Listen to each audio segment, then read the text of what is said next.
lo más difícil de la hemofilia es descubrir que no estás solo, porque sí, cuando empiezas te sientes muy, muy solo, sientes que nadie te entiende y de verdad nadie te entiende, y a veces que ni tu familia te entiende. este, sí, sí se llega a dar mucho esto de sentirte solo y no hay nada peor que sentirse solo. Entonces, yo lo que le diría a la gente que nos pueda leer como personas es, si ya están diagnosticados, acérquense a su asociación y escúchenlos, tienen algo que decirles. A los médicos les diría, pues ojalá se puedan enamorar de la hemofilia, ¿no? Y a los que tienen ese primer contacto les pediría, yo les pediría de manera muy personal que fueran más amorosos con las mamás. Tendemos mucho a echarle la culpa a las mamás de que por su culpa tienen hemofilia. La hemofilia no es algo que tú decidas ni que puedas cambiar. Lasalud.mx, porque la salud es primero. Presenta la entrevista. ¿Cómo es que te das cuenta que tú tienes hemofilia? Y corrígeme si es que está bien dicho, tienes hemofilia. No está dicho bien que yo tengo hemofilia, el término sería que yo soy portadora de hemofilia. ¿Cómo me doy cuenta? Me doy cuenta muy chica, como a los 6 años, me dicen mi mamá y mi papá y mi abuelo un día hablan conmigo, me dicen, es probable, tu abuelo tiene hemofilia y es probable que algún día tú tengas un hijo con hemofilia. Entonces, pues a esa edad es exactamente lo mismo, hemofilia y nada realmente no tiene significado. Cuando yo voy, bueno, yo tenía una estrecha relación con mi abuelo materno y él tenía hemofilia, entonces, pues para mí era mi abuelo, no tenía nada extraordinario ni nada, era una persona a la que yo quería mucho, una persona con la que yo convivía, con la que yo platicaba, me enseñaba matemáticas, me enseñaba dibujos, política, historia, este, de los 6 a los 8 años yo convivo mucho tiempo con él y cuando yo tengo 8 años él fallece. Realmente ahí pues sigue sin entender que eso no es la hemofilia porque mi abuelo cuando fallece era un hombre de 67 años y pues él tiene una vida, entonces realmente tampoco entiendo qué es la hemofilia. Conforme voy creciendo, mis primos, que son los hijos de la hermana de mi mamá, mis primos maternos, mis primos hermanos maternos, tienen hemofilia y entonces ahí empiezo a escuchar un poco más el término, ¿no? No, que tu primo se le cayó una muela y estuvo en el hospital, ¿no? Ay, pues, ¿qué es eso de la hemofilia?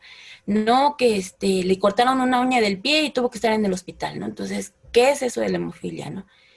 Conforme voy creciendo en la escuela, ya sabes, en la secundaria te dan la clase de biología y te hablan someramente de lo que es la genética y me dejan un trabajo y yo decido hacerlo sobre la hemofilia y entonces ahí ya aprendo que la genética de la hemofilia se transmite a través del cromosoma X, que las mujeres tienen dos y los hombres solo tienen uno. Entonces digamos que como las mujeres tienen dos X y los hombres solo tienen una, no alcanzan a producir estos factores de coagulación. Entonces, ¿cómo me doy cuenta? Pues realmente no me doy cuenta como tal. ¿Cómo descubro que soy portadora? Cuando tengo un segundo hijo, en mi corazoncito algo me decía, hazle pruebas, ¿no? Y cuando nace en la raza, me dicen, no tiene hemofilia. Y dije, bueno, pues no tiene hemofilia. Cuando cumple 7 meses, su pediatra le quiere hacer la circuncisión y a mí me da horror porque digo, ¿qué tal que si tuviera? Y le hago unos preparatorios donde salen los laboratorios una cosa que se llama TTPA, salen alargados, lo normal serían 20 segundos y lo de él salen en 120 segundos, entonces ahí para mí ya es como tu hijo tiene hemofilia. Posteriormente yo llego a la raza, le hacen ya los estudios como tal y me dicen efectivamente su hijo tiene hemofilia. Al ver que mis primos pues no podían llevar una vida normal, porque cuando venían ellos vivían en Culiacán, cuando venían a la Ciudad de México, nos decían, no seas brusca, no vayan a correr, no vayan a saltar, no vayan a jugar a la pelota, ¿no? Y todo se reducía como actividades no físicas, juegos de mesa o videojuegos. Entonces, yo era una niña muy, muy inquieta, muy inquieta. Jugaba fútbol, jugaba basquetbol, corría todo el tiempo, era yo una bala. Entonces era como incluso hasta molesto, decía, ay, vienen mis primos de los que tienen hemofilia y no podemos hacer nada. Es eso, una segunda parte, ¿no? Y te digo, cuando ya nace mi hijo es como, ¿y ahora qué sigue, no? Entonces empiezas a leer libros, buscas en internet y todo lo que encuentras son historias de terror. de las mamás que se dan cuenta por la circuncisión y encuentran el pañal empapado de sangre cuando despiertan, de los que se lastimaron y ya cuando están a media cirugía se enteraron.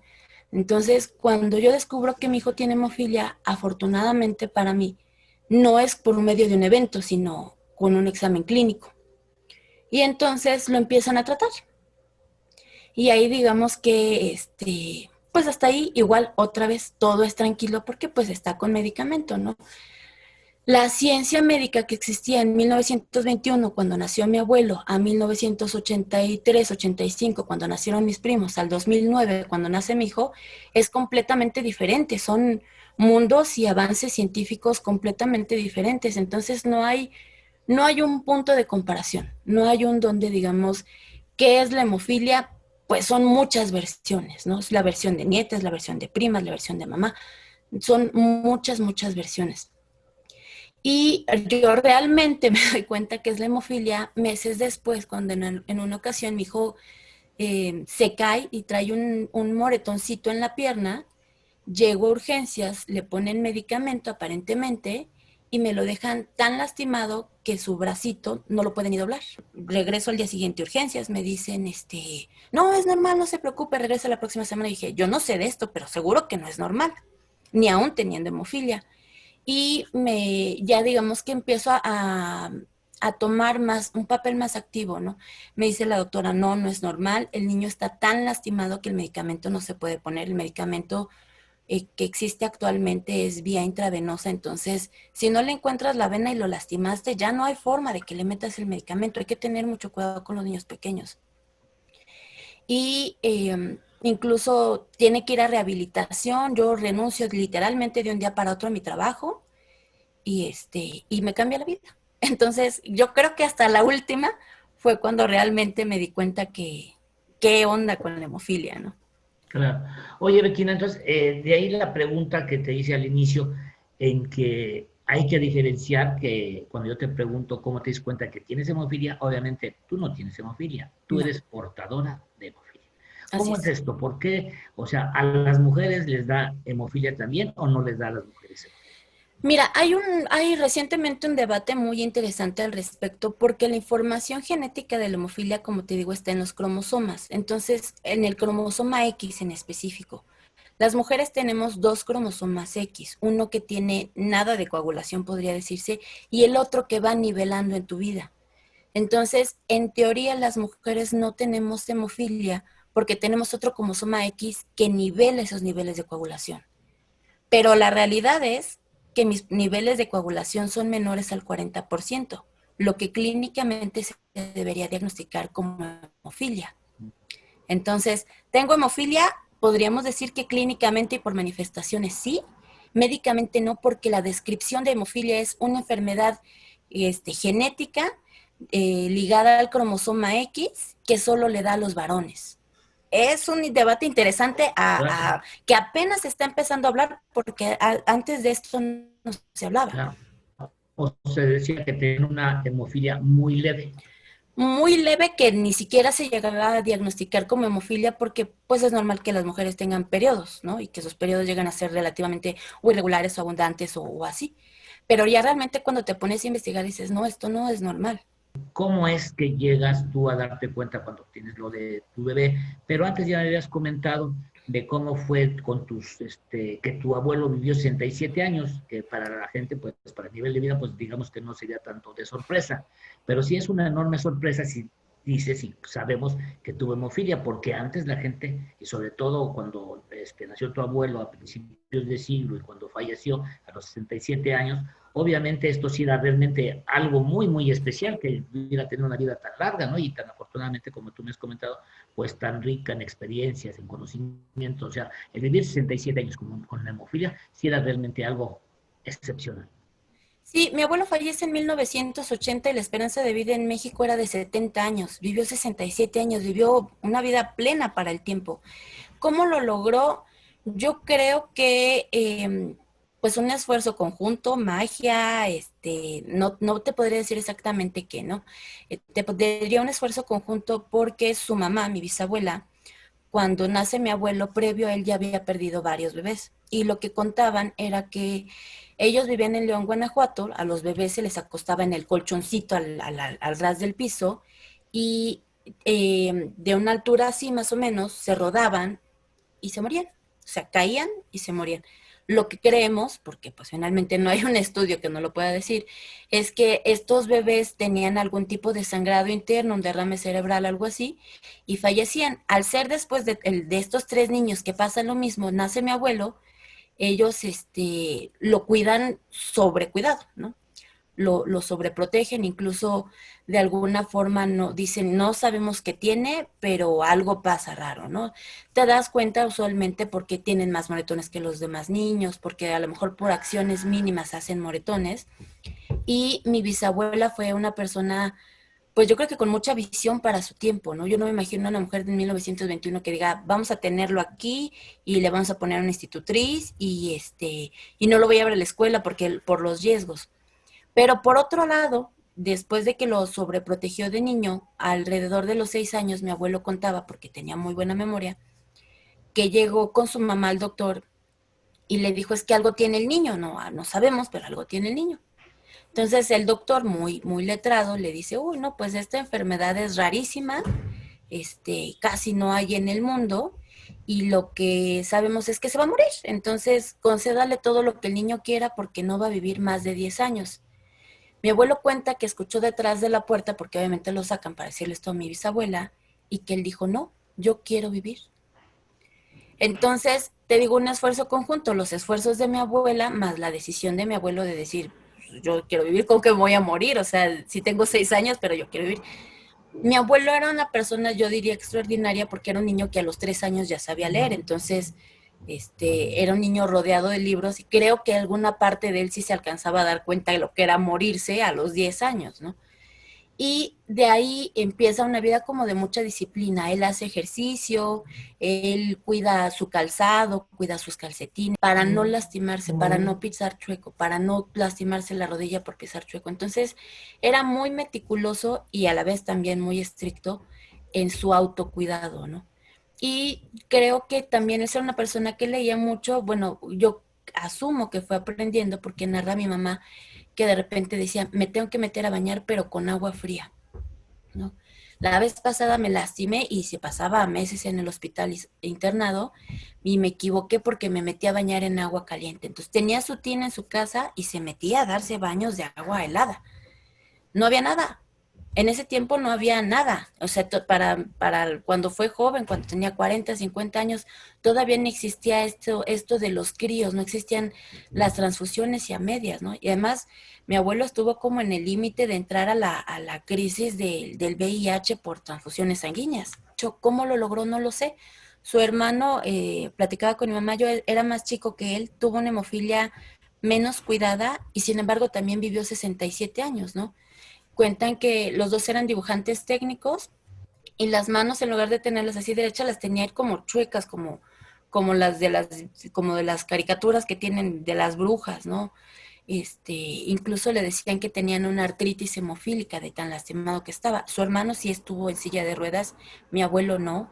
Ocasionalmente usaba bastón, ocasionalmente usaba muletas, pero realmente, ¿cuál sería la fórmula? No lo sé, ¿no? Yo podría decirte la disciplina, comía sanamente, todos los días se ejercitaba aunque tuviera dolor, tenía mucha fuerza mental, trabajaba y entonces como trabajaba no se daba el lujo de enfermarse y únicamente como era maestro en vacaciones se lastimaba, ¿no? No es una enfermedad sencilla de diagnosticar, no es como que cualquier médico te lo pueda hacer, de hecho te lo tiene que hacer un hematólogo de tercer nivel que tenga un laboratorio especializado para poderte dar el diagnóstico como tal. No lo vas a tener en los laboratorios de la esquina. O sea, no Pero puedes ir a un laboratorio y decir, oiga, quiero ver un general que te diga, hágase una prueba no, de sangre y vamos a ver ahí, no. Entonces ya no. tiene que ser algo mucho más. Tiene que ser algo muy especializado y de hecho el que manda la orden es un hematólogo, el que hace la sospecha es un hematólogo. En mi caso, estos tiempos que te digo, sí llegan a ser un síntoma, digamos, o una forma de detectar, pero solo porque existía el antecedente, porque si no Claro. pueden ser mil cosas. Si no hubiera existido el antecedente, me hubieran dicho, a ver, déjeme, sigo haciendo laboratorios. Pero yo les dije, en mi familia hay hemofilia y estos son mis laboratorios, ¿no? Entonces dijeron, no, pues ya con esto la suma de A más B sí nos da hemofilia, pero regularmente no. ¿Qué recomendaciones harías para las personas que ya saben que tienen su niño con hemofilia? ¿Qué es lo que recomiendas tú que hagan? Yo lo primero que recomendaría es tener un servicio de seguridad social, ya sea seguro social o ISSSTE. Eso sería lo primero y lo más básico porque son sistemas que tienen el medicamento. Entonces, para mí lo primero sería, si usted no tiene seguridad social, busque un trabajo que le dé seguridad social porque va a ser la forma más fácil de poder tener su medicamento. La segunda, conforme van creciendo, sería la observación de los niños, ver cómo se van desarrollando.